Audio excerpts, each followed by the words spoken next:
केजरीवाल को लेकर केजरीवाल की रिहाई के खिलाफ दिल्ली हाईकोर्ट पहुंच चुकी है ईडी और कुछ ही देर में वहां पर अब सुनवाई भी शुरू हो जाएगी। दिल्ली हाईकोर्ट ने यह कहा है कि जब तक विस्तृत सुनवाई ना हो जाए केजरीवाल की जमानत आदेश को प्रभावी ना किया जाए। कुछ देर बाद ही अब सुनवाई हो जानी है। आपको बता दें कल ही राउज एवेन्यू कोर्ट से केजरीवाल को जमानत मिली थी।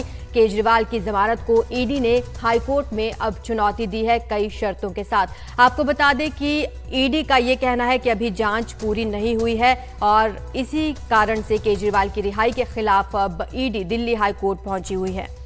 शुभांग हमारे साथ लगातार बने हुए हैं। शुभांग, कुछ जानकारी मिल पाई है कितनी देर में ये प्रोसीडिंग शुरू हो जाएगी?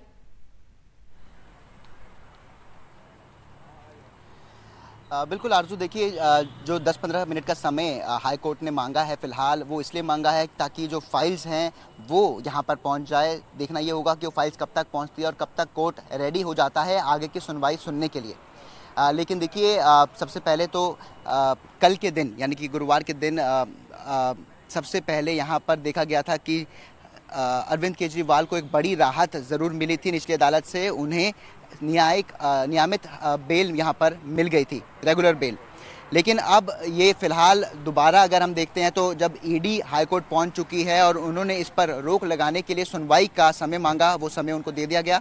और अब फ़िलहाल इस जो भी निचली अदालत का आदेश था उस पर अभी के लिए रोक लग गई है। जब तक कि हाईकोर्ट में विस्तृत सुनवाई नहीं हो जाती है तब तक के लिए रोक लगा दी गई है।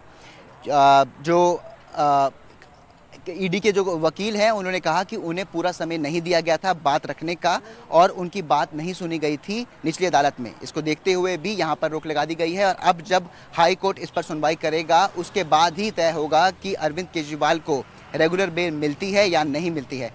लेकिन देखिए ये एक बार फिर से झटका ज़रूर लगा था ईडी को यहाँ पर, जब पहली बार ऐसा हुआ था कि निचली अदालत ने यहाँ पर बेल दी थी शराब घोटाले मामले में। किसी भी आरोपी को अभी तक नहीं मिला था पहले ऐसा, लेकिन पहली बार ऐसा हुआ था।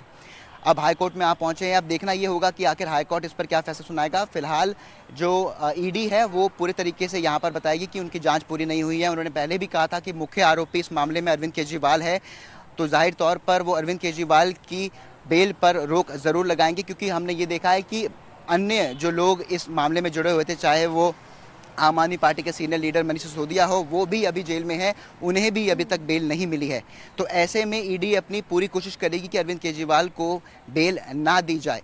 लेकिन वहीं अरविंद केजरीवाल के जो वकील है वो भी अपनी बात रखेंगे कि पहले भी उन्होंने समय मांगा था, पहले भी उन्होंने कहा था कि मेडिकल ग्राउंड पर उनको बेल दी जाए, तब भी उन्हें नहीं मिली थी। लेकिन अब देखना ये होगा कि आखिरकार क्या यहाँ पर सुनवाई होती है। जी, ईडी को ये भी क्लैरिटी नहीं है क्योंकि ईडी की तरफ से ये कहा गया है कि अभी ये नहीं पता कि जो निचली अदालत ने राउज एवेन्यू कोर्ट ने जो जमानत दी है अरविंद केजरीवाल को वो किन शर्तों पर दी है।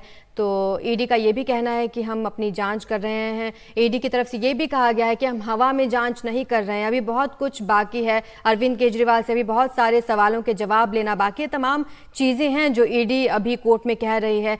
तो दिल्ली हाईकोर्ट अब क्या सुनवाई करेगा ये देखने वाली बात होगी। लेकिन शुभांग, क्या ये क्लैरिटी है कि जब सुनवाई होगी तो इस पर फैसला आ जाएगा कि आज अब जमानत होगी या नहीं होगी अरविंद केजरीवाल की, या लंबा खींचेगा मामला?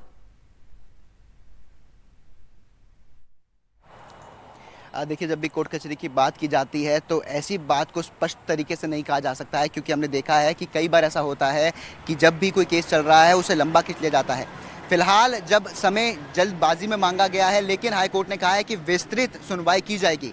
अगर हम इस शब्द पर भी गौर करते हैं कि विस्तृत सुनवाई की जाएगी तो हो सकता है कि ये आगे भी बढ़ जाए। हो सकता है कि आज का दिन छोड़ के अगर हम देखें तो कल तक भी ये सुनवाई चले। और अगर विस्तृत सुनवाई की बात की है तो काफ़ी लंबी बहस दोनों के बीच चलेगी, चाहे वो ईडी हो चाहे अरविंद केजरीवाल के वकील हो, दोनों के बीच काफ़ी बहस होगी और उसके बाद ही देखा जाएगा कि हाई कोर्ट इस पर क्या फैसला सुनाता है। थोड़ा सा उसके लिए हमें अभी इंतजार करना होगा। एक बार सुनवाई शुरू हो जाए उसके बाद स्पष्ट हो जाएगा कि आखिरकार कितना समय इसमें और अभी लगने वाला है। जी।